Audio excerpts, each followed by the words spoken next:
नया जाल। 29 लाख करोड़ लेकर पहुंचे तेहरान के दरबार। कल तक जो कहते थे ईरान संभल जाओ, आज वही कह रहे हैं भाई 29 लाख करोड़ ले लो।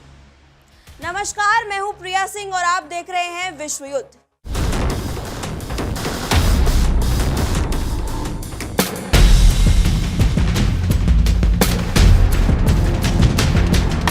आज की कहानी सिर्फ अमेरिका और ईरान की नहीं है। आज की कहानी उस सौदे की है जो अगर सफल हो गया तो पूरी दुनिया की राजनीति बदल सकता है, और अगर असफल हो गया तो पश्चिम एशिया फिर उसी आग में धकेला जा सकता है जिससे निकलने की कोशिश दशकों से की जा रही है। सोचिए, एक ऐसा देश जो वर्षों से आर्थिक प्रतिबंधों के बोझ तले दबा हो, जिसकी मुद्रा लगातार दबाव में रही हो, जिसकी जनता महंगाई, बेरोजगारी और अंतर्राष्ट्रीय अलगाव की मार झेल रहा हो, और अचानक उसके सामने रखा जाए 300 अरब डॉलर का ऑफर। जी बिल्कुल, 300 अरब डॉलर का ऑफर, यानी करीब 29 लाख करोड़ रुपए। ये सिर्फ एक आर्थिक पैकेज नहीं है, ये एक ऐसा प्रस्ताव है जो ईरान के भविष्य को बदल सकता है। लेकिन हर बड़े प्रस्ताव की तरह इसके पीछे भी एक बड़ी शर्त छिपी हुई है, और वो शर्त है परमाणु कार्यक्रम। दोस्तों, पिछले कई वर्षों से दुनिया का सबसे बड़ा डर यही रहा है कि कहीं पश्चिम एशिया में परमाणु हथियारों की दौड़ शुरू ना हो जाए। अमेरिका, इजराइल और उनके सहयोगी देशों का आरोप रहा है कि ईरान का परमाणु कार्यक्रम सिर्फ बिजली उत्पादन या वैज्ञानिक अनुसंधान तक सीमित नहीं है। उनका दावा है कि तेहरान भविष्य में परमाणु हथियार विकसित करने की क्षमता हासिल करना चाहता है। दूसरी तरफ ईरान लगातार इन आरोपों को खारिज करता रहा है। ईरान का कहना है कि उसका परमाणु कार्यक्रम पूरी तरह शांतिपूर्ण उद्देश्यों के लिए है और उसे अंतर्राष्ट्रीय कानून के तहत परमाणु तकनीक विकसित करने का अधिकार है। लेकिन दोस्तों, राजनीति में अक्सर सच्चाई उतनी महत्वपूर्ण नहीं होती जितनी धारणाएं होती हैं, और दुनिया की सबसे बड़ी शक्तियों की धारणा ये रही है कि ईरान को परमाणु हथियार हासिल करने से रोकना जरूरी है। यही कारण है कि वर्षों तक प्रतिबंध लगाए गए, तेल निर्यात को सीमित किया गया, बैंकिंग व्यवस्था को वैश्विक वित्तीय नेटवर्क से काटने की कोशिश हुई, अरबों डॉलर की संपत्तियां फ्रीज की गई। लेकिन इन सब के बावजूद ईरान झुका नहीं, बल्कि कई मौकों पर उसने अपने परमाणु कार्यक्रम को और आगे बढ़ाने का दावा किया। यही वजह है कि आज सामने आया ये प्रस्ताव दुनिया का ध्यान खींच रहा है, क्योंकि पहली बार ऐसा लग रहा है कि अमेरिका सिर्फ दबाव की रणनीति नहीं बल्कि प्रोत्साहन की रणनीति भी अपना रहा है। यानी सिर्फ प्रतिबंध नहीं बल्कि इनाम भी, सिर्फ चेतावनी नहीं बल्कि अवसर भी। कल्पना कीजिए, 300 अरब डॉलर, ये रकम कितनी बड़ी है? ये रकम कई देशों की पूरी जीडीपी से ज्यादा है। इससे हजारों किलोमीटर सड़कें बनाई जा सकती हैं, सैकड़ों अस्पताल और विश्वविद्यालय स्थापित किए जा सकते हैं, नए औद्योगिक शहर बसाए जा सकते हैं, ऊर्जा क्षेत्र में बड़े निवेश किए जा सकते हैं, बंदरगाह, रेलवे, हवाई अड्डे और तकनीकी परियोजनाएं शुरू की जा सकती हैं। युद्ध और प्रतिबंधों से प्रभावित अर्थव्यवस्था को नई जिंदगी दी जा सकती है। लेकिन दोस्तों, सवाल सिर्फ इतना नहीं है कि ईरान को क्या मिलेगा, सवाल ये भी है कि अमेरिका को इससे क्या मिलेगा। अमेरिका की नजर सिर्फ ईरान पर नहीं है, उसकी नजर पूरी दुनिया पर है। वो जानता है कि पश्चिम एशिया में हर संकट का असर वैश्विक अर्थव्यवस्था पर पड़ता है। तेल की कीमतें बढ़ती हैं, महंगाई बढ़ती है, बाजार अस्थिर होते हैं, निवेशक डरते हैं, और जब दुनिया की अर्थव्यवस्था प्रभावित होती है तो उसका असर अमेरिका पर भी पड़ता है। यही कारण है दोस्तों, यही कारण है कि इस प्रस्ताव में सिर्फ परमाणु कार्यक्रम की बात नहीं है, इसमें हॉर्मुज स्ट्रेट की भी बात है। वही हॉर्मुज स्ट्रेट जिसके बारे में अक्सर कहा जाता है कि अगर ये बंद हो जाए तो दुनिया की आर्थिक धड़कन रुक सकती है। जी बिल्कुल, दुनिया के समुद्री तेल व्यापार का एक बड़ा हिस्सा इसी संकरे समुद्री रास्ते से गुजरता है। खाड़ी देशों से निकलने वाला तेल, गैस और ऊर्जा संसाधन इसी रास्ते से एशिया, यूरोप और दुनिया के दूसरे हिस्सों तक पहुंचते हैं। जब भी ईरान और अमेरिका के बीच तनाव बढ़ता है, सबसे पहले दुनिया की नजर हॉर्मूज स्ट्रेट पर जाती है, क्योंकि अगर कोई संकट पैदा होता है तो सबसे पहले तेल की कीमतें उछलती हैं और फिर पूरी दुनिया में महंगाई की लहर दौड़ जाती है। बताया जा रहा है कि प्रस्तावित समझौते में ईरान से अपेक्षा की गई है कि वो 1 महीने के भीतर समुद्री यातायात को सामान्य बनाएगा। समुद्री माइंस हटाई जाएंगी, जहाजों को सुरक्षित मार्ग दिया जाएगा, अतिरिक्त शुल्क नहीं लिया जाएगा और समुद्री व्यापार को पूरी तरह बहाल किया जाएगा।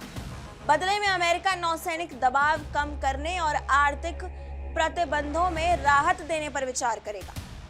लेकिन दोस्तों, यहीं पर कहानी और दिलचस्प हो जाती है, क्योंकि हॉर्मूज स्ट्रेट सिर्फ व्यापारिक मार्ग नहीं है, ये ईरान की सबसे बड़ी रणनीतिक ताकतों में से एक है। ये वो कार्ड है जिसे ईरान हर संकट के समय अपने हाथ में रखता है। जब भी उस पर दबाव पड़ता है, दुनिया को याद दिलाया जाता है कि हॉर्मूज की स्थिरता कितनी महत्वपूर्ण है। ऐसे में सवाल उठता है कि क्या ईरान इतनी आसानी से ये रणनीतिक लाभ छोड़ देगा? अब बात करते हैं उस राजनीतिक खेल की जो इस पूरे घटनाक्रम के पीछे चल रहा है।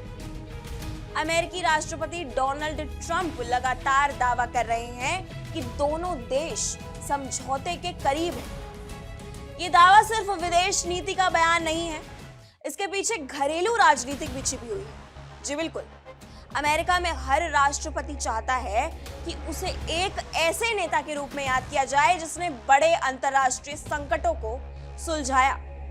अगर ट्रंप ईरान के साथ किसी ऐतिहासिक समझौते की घोषणा करते हैं, तो वो इसे अपनी सबसे बड़ी कूटनीतिक उपलब्धियों में से एक के रूप में पेश कर सकते हैं। लेकिन दूसरी तरफ ईरान का नेतृत्व भी अपनी राजनीति देख रहा है। ईरान की सरकार अपने नागरिकों को यह संदेश नहीं देना चाहती कि उसने अमेरिकी दबाव के सामने घुटने टेक दिए। इसलिए तेहरान की ओर से लगातार ये कहा जा रहा है कि परमाणु मुद्दे पर कोई औपचारिक बातचीत नहीं चल रही। ये बयान सिर्फ कूटनीति नहीं बल्कि घरेलू राजनीति का हिस्सा भी हो सकता है। आइए विस्तार से समझने के लिए चलते हैं हमारी सहयोगी नैना के पास। जिस बारूद को अमेरिका ने सुलगाया था, आज उसी के लपटों से उसकी अपनी कुर्सी जल रही है। जी हाँ, न्यूयॉर्क टाइम्स की एक सनसनीखेज खुलासे ने व्हाइट हाउस से लेकर पेंटागन तक तहलका मचा दिया। अमेरिका और ईरान के बीच में 60 दिनों के जिस युद्ध विराम समझौते की स्क्रिप्ट लिखी जा रही है, उसकी परतें जैसे ही खुली, दुनिया दंग है। ये समझौता नहीं है बल्कि अमेरिका की वो इमरजेंसी एग्जिट है जिसके लिए वो ईरान की हर नाजुक और भारी भरकम शर्त को मानने के लिए मजबूर हो चुका है। ऐसा लग रहा है कि वियतनाम और अफगानिस्तान के बाद अब ईरान के समंदर में अमेरिका को अपनी साख डूबती दिख रही है। और आखिर इस बंद कमरे की डील है क्या? इस डील में आखिर हुआ क्या है, वो आपको बताएंगे।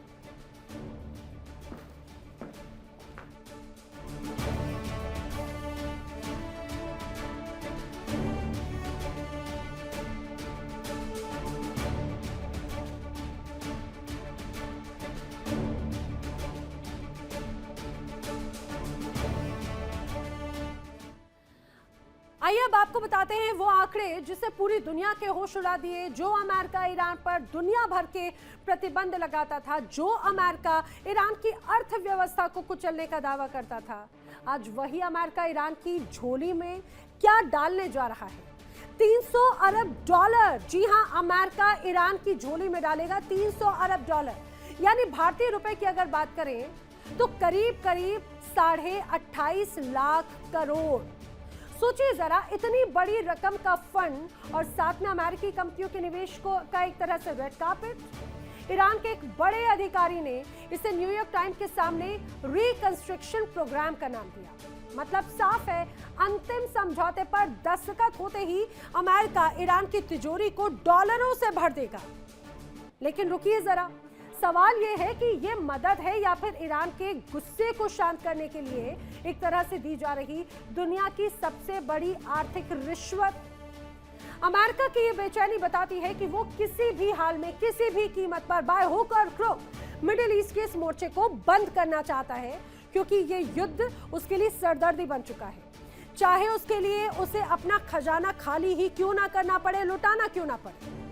क्या ये सुपर पावर का सरेंडर है? कई अंदर खाने तो यही तस्वीर कही जाती है। दरअसल अमेरिका ईरान के बीच में 60 दिनों के सीजफायर का ड्राफ्ट तैयार हुआ दावा किया जा रहा है। 60 दिनों का ये सीजफायर काफी कुछ कहता है।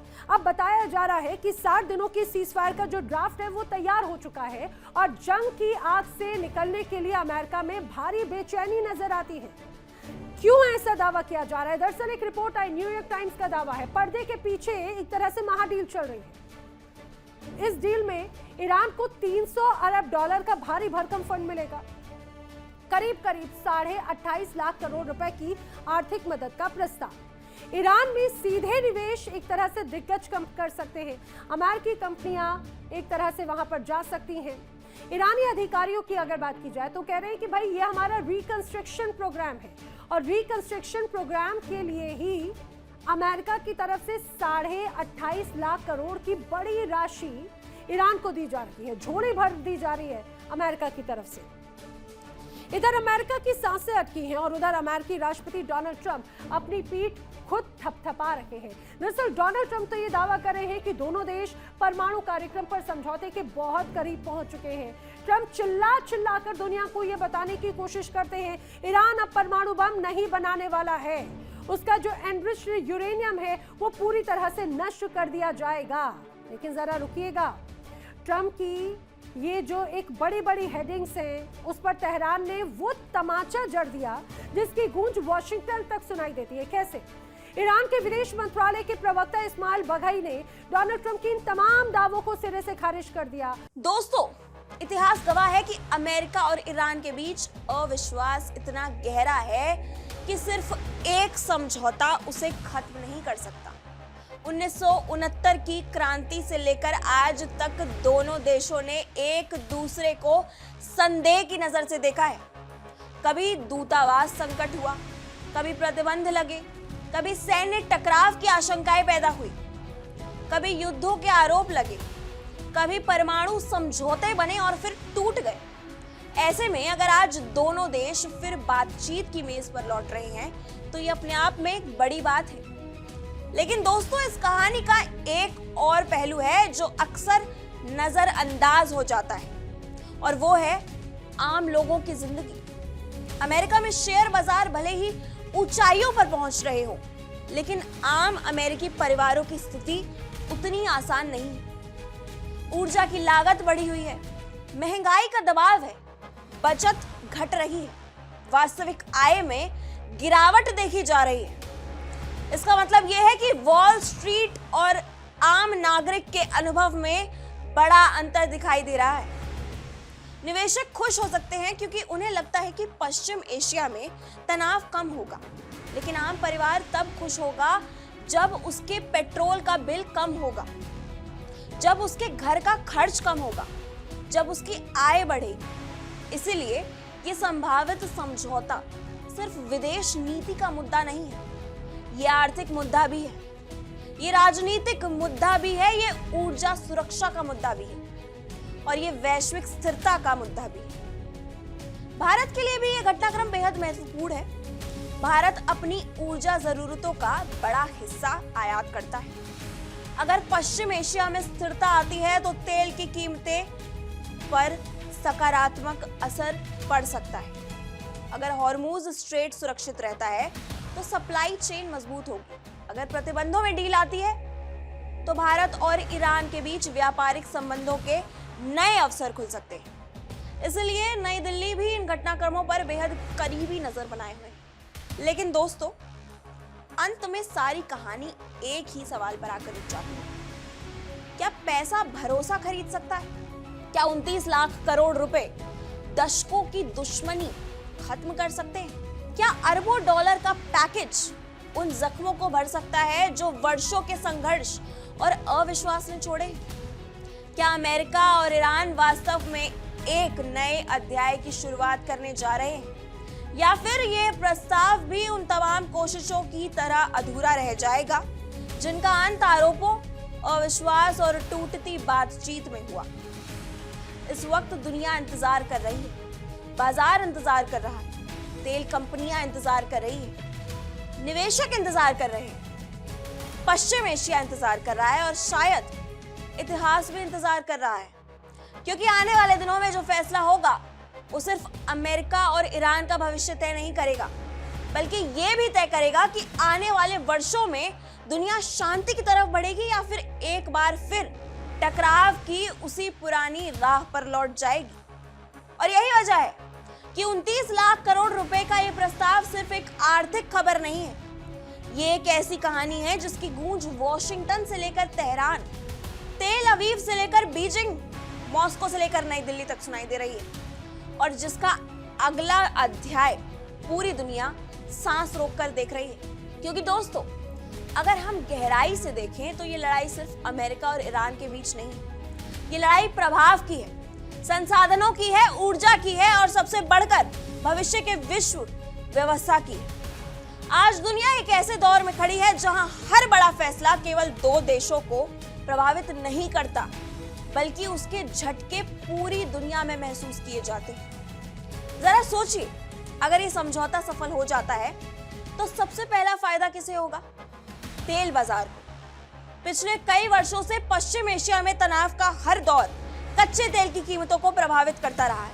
कभी किसी सैन्य हमले की खबर आती है तो बाजार घबरा जाते हैं, कभी किसी जहाज पर हमले की खबर आते हैं तो बीमा लागत बढ़ जाती है, कभी हॉर्मुज स्ट्रेट को लेकर चेतावनी आती है तो पूरी दुनिया के ऊर्जा बाजारों में उथल-पुथल मच जाती है।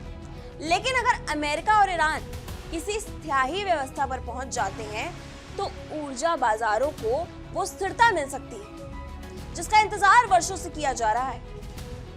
वहीं दूसरी तरफ कुछ ऐसे देश भी हैं जो इस पूरे घटनाक्रम को अलग नजरिए से देख रहे हों, क्योंकि दुनिया की राजनीति में किसी की जीत किसी दूसरे की रणनीति चुनौती बन जाती है।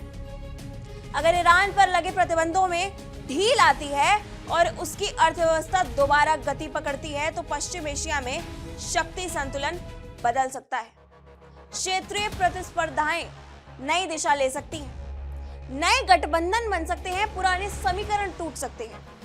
यही कारण है कि इस संभावित समझौते का विश्लेषण सिर्फ आर्थिक नजरिए से नहीं बल्कि सामरिक नजरिए से भी किया जा रहा है। दोस्तों, एक और दिलचस्प सवाल है, अगर ईरान को वास्तव में इतना बड़ा आर्थिक पैकेज मिलता है तो क्या उसकी जनता की जिंदगी बदल जाएगी? वर्षों से प्रतिबंधों ने ईरानी अर्थव्यवस्था को गहराई से प्रभावित किया है। विदेशी निवेश कम हुआ, कई अंतर्राष्ट्रीय कंपनी बाहर चली गई, बैंकिंग लेन देन मुश्किल हो गया, युवाओं के लिए रोजगार के अवसर सीमित हुए। ऐसे में अगर अरबों डॉलर की पूंजी देश में आती है तो ये सिर्फ सरकारी आंकड़ों में बदलाव नहीं लाएगी, बल्कि आम लोगों की जिंदगी पर भी असर डाल सकती है। लेकिन इतिहास ये भी बताता है कि केवल पैसा किसी देश की सभी समस्याओं का समाधान नहीं होता। असली सवाल ये होता है कि उस पैसे का उपयोग कैसे किया जाता है। और यही वो बिंदु है जहां ईरान के भीतर भी बहस तेज हो सकती है। एक पक्ष कहेगा कि आर्थिक राहत देश की जरूरत है और इसके लिए समझौता जरूरी है, तो दूसरा पक्ष कहेगा कि राष्ट्रीय संप्रभुता और रणनीतिक क्षमताओं से समझौता नहीं किया जा सकता। यही बहस आने वाले समय में ईरानी राजनीति का बड़ा मुद्दा बन जाती है। उधर अमेरिका भी तस्वीर इतनी सरल नहीं है। जी हाँ, बिल्कुल, अमेरिका में भी तस्वीर इतनी सरल नहीं है। वहां भी इस प्रस्ताव को लेकर सवाल उठेंगे। क्या ये वास्तव में अमेरिका के हित में है? क्या इससे क्षेत्र में स्थिरता आएगी या फिर एक नए दौर की प्रतिस्पर्धा शुरू होगी? इन सवालों के जवाब अमेरिकी राजनीति में भी तलाशे जाएंगे। दोस्तों, इतिहास के पन्ने उठाकर देखें तो कई बार दुनिया ने ऐसे क्षण देखे हैं जब दुश्मन समझे जाने वाले देश बातचीत की मेज पर आए। कभी शीत युद्ध के दौरान अमेरिका और सोवियत संघ के बीच बातचीत हुई, कभी दशकों से संघर्ष के बाद देशों ने शांति समझौते किए, लेकिन हर बार एक बात समान रही। सबसे मुश्किल काम समझौते पर हस्ताक्षर करना नहीं था, बल्कि उस पर समझौते पर भरोसा बनाए रखना था। और यही इस कहानी की सबसे बड़ी चुनौती है, क्योंकि आज भले ही अरबों डॉलर की चर्चा हो रही हो, भले ही युद्ध विराम की बात हो रही हो, भले ही तेल बाजार राहत की उम्मीद कर रहे हो, लेकिन अमेरिका और ईरान के बीच अविश्वास अब भी मौजूद है। वो अविश्वास जो दशकों में बना है, वो अविश्वास जो राजनीतिक भाषणों, सैन्य तनावों, प्रतिबंधों और संघर्षों से और गहरा हुआ है। और यही कारण है कि दुनिया अभी जश्न नहीं मना रही, दुनिया इंतजार कर रही है। इंतजार इस बात का कि क्या बयान वास्तविक समझौते में बदलेंगे। इंतजार इस बात का कि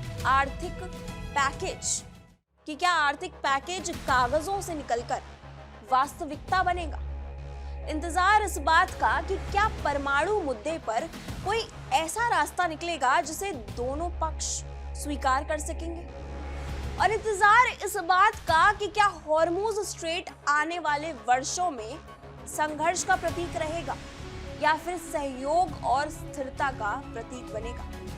क्योंकि अगर ये समझौता सफल हुआ तो इतिहास इसे सिर्फ अमेरिका ईरान समझौते के रूप में याद नहीं रखेगा, इसे उस क्षण के रूप में याद किया जाएगा जब दुनिया के सबसे खतरनाक टकरावों में से एक को बातचीत की मेज पर लाने की कोशिश की गई। लेकिन अगर ये प्रयास विफल हुआ तो वही दुनिया एक बार फिर तनाव, प्रतिबंधों, सैन्य गतिविधियों और अनिश्चितता के नए दौर में प्रवेश कर सकती है। इसलिए दोस्तों, कहानी अभी खत्म नहीं हुई, असल कहानी तो अब शुरू हो रही है, क्योंकि अगले कुछ सप्ताह और अगले कुछ महीने ये तय करेंगे कि 29 लाख करोड़ रुपए का ये प्रस्ताव शांति का रास्ता बनेगा या फिर इतिहास के उन अधूरे वादों में शामिल हो जाएगा जिन्हें कभी दुनिया बदलने वाला बताया जाता था, लेकिन जो अंततः राजनीतिक अविश्वास की भेंट चढ़ गए। और जब तक इसका जवाब नहीं मिल जाता, तब तक वॉशिंगटन भी बेचैन रहेगा, तेहरान भी सतर्क रहेगा, तेल बाजार भी हर खबर पर नजर रखेंगे और पूरी दुनिया ये देखने के लिए इंतजार करेगी कि आखिर इस राजनीतिक शतरंज की बिसात पर अगली चाल कौन चलता है और वो चाल दुनिया का भविष्य किस दिशा में मोड़ देती है। फिलहाल इस रिपोर्ट में इतना ही। अपनी राय हमें कमेंट सेक्शन में जरूर बताएं और देश और दुनिया से जुड़ी हुई तमाम बड़ी खबरों के लिए जुड़े रहिए इंडिया डेली के साथ और देखते रहिए हमारा खास शो विश्व युद्ध।